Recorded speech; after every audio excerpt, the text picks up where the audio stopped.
Salut, moi c'est Saint-Tiche et je te souhaite la bienvenue sur ma chaîne. Aujourd'hui, je vais parler d'un sujet qui a été tellement demandé, vraiment.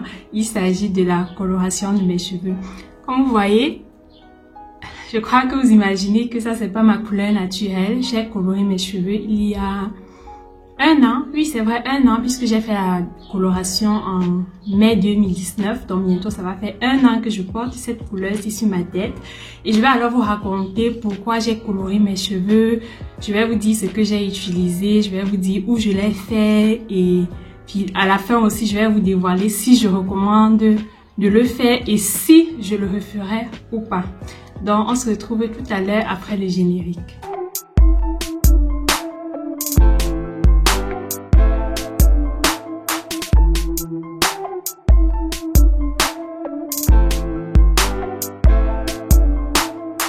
Alors on va commencer tout simplement. D'où me vient en fait l'idée de changer de couleur? Pourquoi est-ce que en 2019 j'avais ce besoin d'avoir une autre couleur? Ce que je peux vous dire, c'est juste que j'avais envie. J'avais un peu marre de juste avoir des cheveux noirs. Je voulais essayer un nouveau truc. Je voulais plus de brillance, plus de glow au niveau de mon visage. Et étant donné que j'avais déjà essayé d'utiliser le henné pour avoir une couleur plus claire, ça n'a pas marché. J'ai essayé différents colorants naturels, ça n'a pas marché. J'ai essayé des cils à couleur, ça a marché, mais ce n'était pas une couleur permanente. Moi, je voulais vraiment un truc qui va durer et qui va m'apporter plus de glow au visage, comme vous voyez, non? Donc, ce que j'ai alors fait, c'est que je me suis renseignée sur les réseaux sociaux et tout.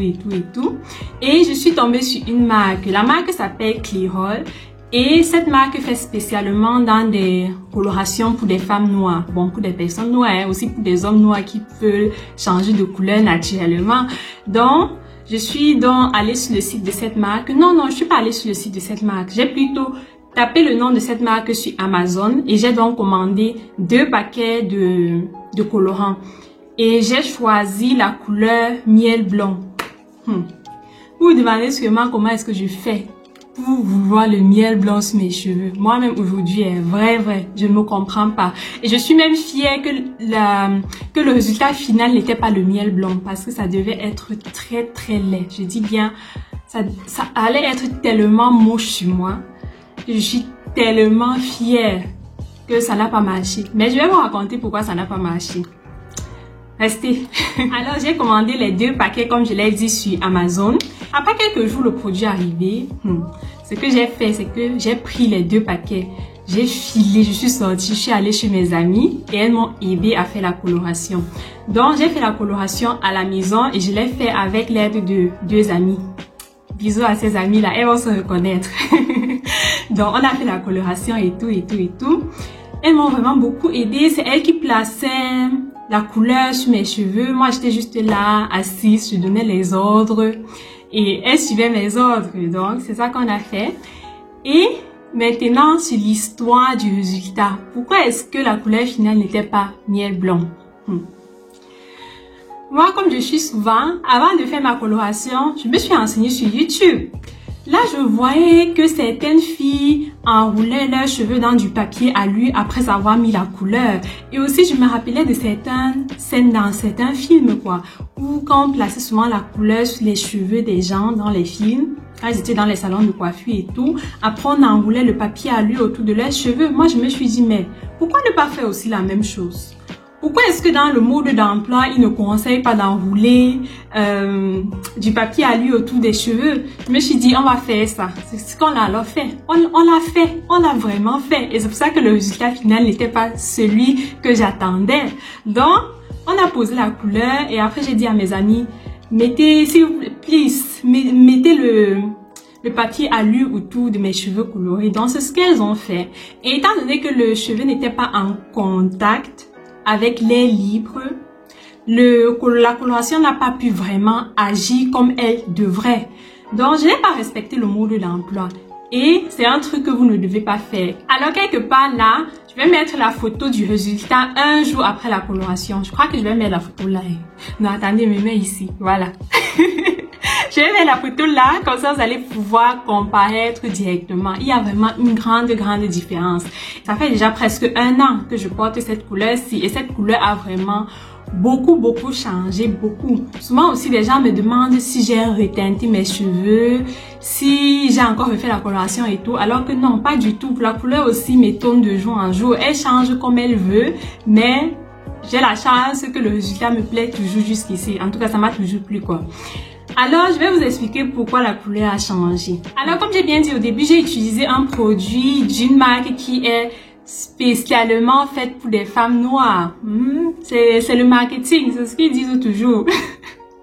Pas toujours, mais sur le paquet, on a écrit Design for Women of Color.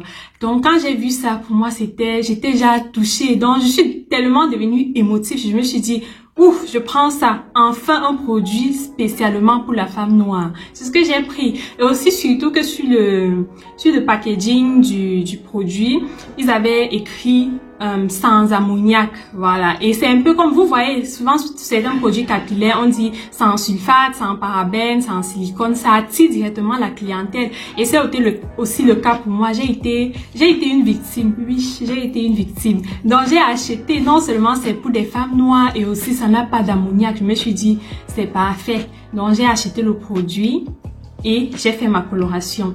Maintenant, pour ceux qui le savent, ou bien pour ceux qui ne le savent peut-être pas, il y a quelques années, il y a une grande polémique par rapport aux colorations, aux produits colorants qui contiennent de l'ammoniac.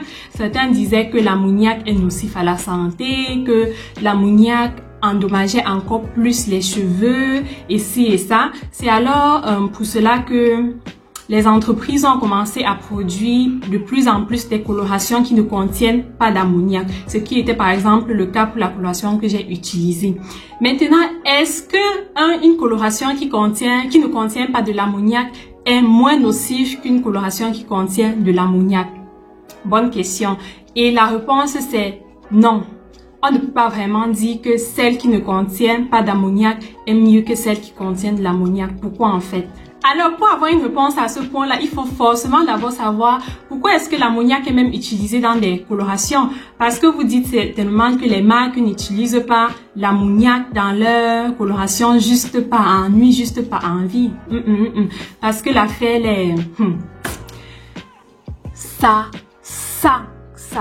pue. L'ammoniac a une odeur dégueulasse. Donc, si l'ammoniac est utilisé, c'est pour un but précis. Qu'est-ce que l'ammoniac fait exactement? L'ammoniac permet d'ouvrir les écailles du cheveu afin que les pigments de couleur puissent pénétrer ces écailles-là et colorer votre fibre capillaire. Donc, l'ammoniac est vraiment essentiel pour une coloration permanente. Bon, c'est essentiel, mais comme je l'ai dit, il y a des marques qui font des colorations sans ammoniac et ce sont aussi des colorations permanentes comme c'est le cas chez moi. Alors naturellement, la question se pose à savoir ce que ces autres marques utilisent comme élément afin de pouvoir ouvrir les écailles de la fibre capillaire. Ces marques-là utilisent juste des dérivés d'ammoniac. Et d'après les recherches que j'ai faites, apparemment, ces substances, dont ces dérivés d'ammoniac, seraient plus nocifs à nos cheveux que la substance originale. Le problème en fait, c'est que, contrairement à l'ammoniac, ces substituts d'ammoniac ne quittent pas le cheveu quelques minutes après avoir été appliqués. Vous voyez, quand vous utilisez une coloration qui contient de l'ammoniac, l'ammoniac touche votre fibre capillaire normalement puisque vous appliquez la coloration et l'ammoniac ouvre alors les cuticules de votre fibre capillaire et après quelques minutes l'ammoniac s'évapore. C'est alors aussi pour cela qu'après quelques minutes on perçoit cette odeur nauséabonde de l'ammoniac dans l'air. Alors où est la différence avec les substituts d'ammoniac? Les substituts d'ammoniac par contre ouvrent aussi vos cuticules mais ne s'évapore pas après un certain temps, c'est-à-dire qu'il reste sur votre cheveu pendant toute l'exposition. Donc pendant tout ce temps que vos cheveux seront exposés à la coloration, ils resteront sur votre cheveu. Et vous imaginez alors que ça peut vraiment poser un problème si un produit pareil reste aussi longtemps sur le cheveu. Il peut forcément endommager les cuticules de votre cheveu et par ceci aussi fragiliser le cheveu plus que nécessaire. C'est vrai, Étant donné que ces substituts d'ammoniac ne s'évaporent pas après quelques minutes, on ne perçoit pas cette odeur nauséabonde dans l'air. Donc, c'est plus agréable de travailler avec ces produits-là. Même quand je dois quand même avouer que malgré le fait que le produit que j'ai utilisé ne contenait pas d'ammoniac, l'odeur était toujours forte pour moi. Et aussi pour mes amis qui m'ont aidé à faire la coloration, l'odeur était toujours quand même high. Mais je dois aussi dire que j'ai un nez sensible. Sûrement mes amis aussi ont aussi un nez sensible. Ça, je ne le sais pas. Mais l'odeur n'était pas aussi si bonne que ça. Ou bien l'odeur n'était pas neutre. C'est un peu ça. Donc pour moi, je vois que ça ne vaut pas vraiment la peine d'utiliser une coloration sans ammoniac juste parce que la publicité nous fait croire que c'est mieux et ci et ça. Parce que ce n'est pas le cas. Malheureusement, ce n'est pas le cas.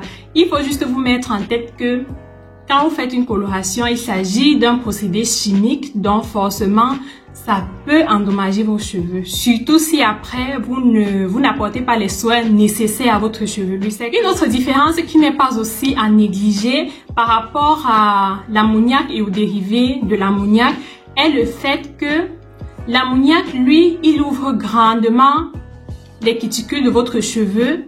Et par là, les pigments peuvent bien pénétrer votre cheveu et vous donner la couleur désirée. Mais contrairement à l'ammoniac, les dérivés d'ammoniac comme l'éthanolamine, ce qui était dans mon colorant, n'ouvrent pas grandement les cuticules de votre cheveu. C'est-à-dire que les pigments colorants ne peuvent pas pénétrer à fond votre fibre capillaire. Donc une grande partie des pigments qui se trouvent dans la coloration reste sur la fibre capillaire. Donc reste sur la face extérieure de la fibre capillaire. Et vous allez alors remarquer que quand le temps va passer, votre cheveu va changer. Aussi, pendant le shampoing, vous allez remarquer une petite couleur différente que avant. Donc, ça sera en fait une partie de la couleur qui sera lavée. Donc, votre cheveu va changer, plus le temps va passer. Et c'est aussi ce que moi, j'ai comme expérience. Donc vraiment, c'est à vous de choisir si vous voulez utiliser une coloration qui contient de l'ammoniac ou bien pas. Je vous ai un peu détaillé les avantages des deux côtés. Et le conseil que moi, personnellement, je peux donner, c'est utiliser celui qui a l'ammoniac. Parce que non seulement c'est plus économique, et de deux aussi, le résultat est meilleur, quoi. Et d'après moi aussi, le plus important, ce n'est pas forcément si vous utilisez une coloration qui a l'ammoniac ou bien une coloration qui ne contient pas d'ammoniac. Non, le plus important, c'est de bien prendre soin de ses cheveux après avoir réalisé sa coloration. Bien prendre soin de ses cheveux, c'est quoi? C'est apporter les soins nécessaires à son cheveu. Parce que peu importe ce que vous utilisez, il faut que vous vous mettiez en tête que la coloration est un procédé chimique. Et qui dit procédé chimique veut dire aussi dénaturer quelque part le cheveu. Donc, si après la coloration, vous ne prenez pas bien soin de votre cheveu, vous pouvez perdre vos boucles, vous pouvez avoir des cheveux qui commencent à se casser, vous pouvez avoir des fourches, des cheveux tellement secs, des cheveux ingérables. Donc, c'est vraiment très très important de bien prendre soin de ses cheveux après avoir fait une coloration. Et aussi sur ce point, c'est une raison pour laquelle je ne recommande pas aux personnes qui ne savent pas encore bien prendre soin de leurs cheveux de faire des colorations. Du moins des colorations permanentes. Cette vidéo parle vraiment des colorations permanentes. Je ne recommande vraiment pas. Parce que ça rendra encore la tâche plus difficile. Alors, est-ce que je m'imagine refaire une coloration un de ces jours? Pour avoir la réponse, je veux que vous mettez dans vos pauses. Mettez pause, mets pause-toi qui me regarde là et dis-moi en commentaire ce que tu penses. Après, reviens. Oui, j'imagine vraiment encore refaire une coloration. Bon, vous avez écouté mon histoire et je crois que vous êtes par cela rendu compte du long chemin que j'ai fait pendant cette coloration-ci. Parce que non seulement après la coloration, le résultat final n'était pas miel blanc comme désiré au début, heureusement, mais aussi, plus le temps est passé, la couleur a beaucoup changé. Ça a plutôt été une chance pour moi parce que la couleur que j'ai actuellement me plaît vraiment, vraiment beaucoup. Et quand je vais reteinter mes cheveux, j'aimerais vraiment avoir comme résultat cette couleur-ci. Et si je décide de faire ça à la maison, moi je vais pas savoir comment est-ce que je dois faire pour obtenir ce résultat-ci. Donc prochainement, j'irai chez un coiffeur ou une coiffeuse, chez un professionnel en tout cas, et j'espère vraiment qu'il m'aidera à réaliser ma coloration. Alors nous sommes arrivés à la fin de cette vidéo. Je vous remercie vraiment de m'avoir suivi jusqu'à la fin. J'espère que cette vidéo vous a plu et que cette vidéo vous a permis d'avoir des informations nécessaires ou bien aussi des informations basiques. C'est déjà quelque chose sur la coloration. Et comme je l'ai dit, si vous voulez le faire, faites-le. Mais juste si vous savez déjà prendre soin de vos cheveux. J'espère que cette vidéo vous a plu. Likez si elle vous a plu. Donnez-moi votre avis en commentaire. Abonnez-vous à ma chaîne. N'oubliez surtout pas d'activer la cloche de notification parce que si vous n'activez pas la cloche de notification, dans l'avenir, quand je vais poster les vidéos, YouTube ne va pas vous envoyer un message pour dire que Cynthia vient de poster une vidéo très intéressante. Donc, abonnez-vous et activez la cloche de notification.